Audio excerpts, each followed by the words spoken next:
Поистине, эти 4 слова являются самыми любимыми словами для Аллаха. Субханаллахи вальхамдулиллахи, ва ля иляха илляллаху, валлаху акбар. И не повредит тебе, с какого бы ты из них ни начал. Пророк, мир ему и благословение, сказал: поистине, произносить слова Субханаллахи вальхамдулиллахи, ва ля иляха илляллаху, валлаху акбар дороже мне всего того, над чем восходит солнце. То есть дороже, чем весь мир и все, что находится в нем. Эти 4 слова ценнее всего этого.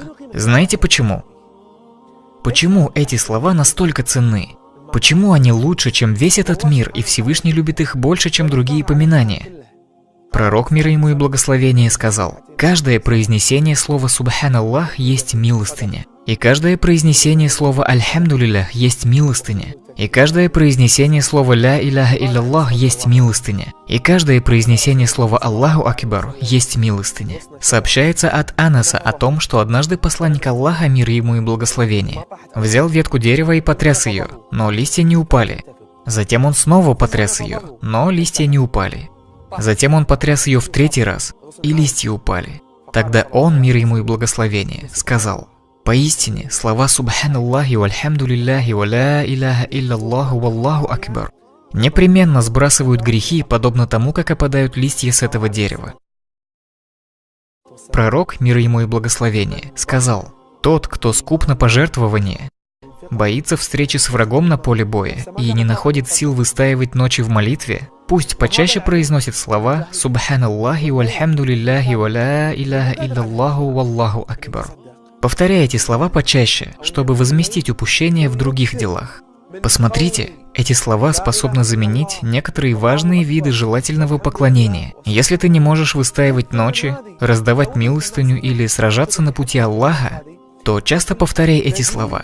Передают со слов Абу Хурайры, что однажды посланник Аллаха, мир ему и благословение, проходил мимо него, когда он сажал саженцы, и спросил: «О Абу Хурайра, что ты сажаешь?» Он ответил: «Я сажаю для себя саженцы». Пророк, мир ему и благословение, сказал: «Не указать ли тебе на саженцы, которые лучше для тебя, чем эти? Субханаллахи вальхамдулиллахи, ва ля иляха илляллаху, валлаху акбар. За каждое из них для тебя посадят по одному дереву в раю». Мы же сказали вначале, что эти слова лучше всего того, над чем восходит солнце.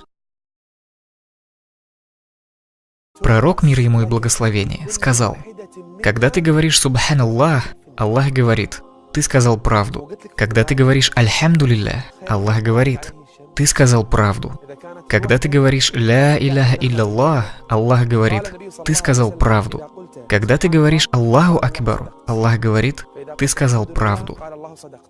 А когда ты говоришь: о Аллах, прости меня, Аллах говорит: я уже сделал это. Когда ты говоришь: о Аллах, смилуйся надо мной, Аллах говорит: я уже сделал это. Когда ты говоришь: о Аллах, даруй мне удел, Аллах говорит: я уже сделал это.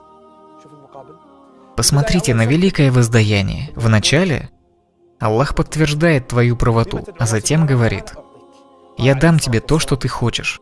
Все, о чем ты попросишь, Аллах дарует тебе. Пророк, мир ему и благословение, сказал: защитите себя.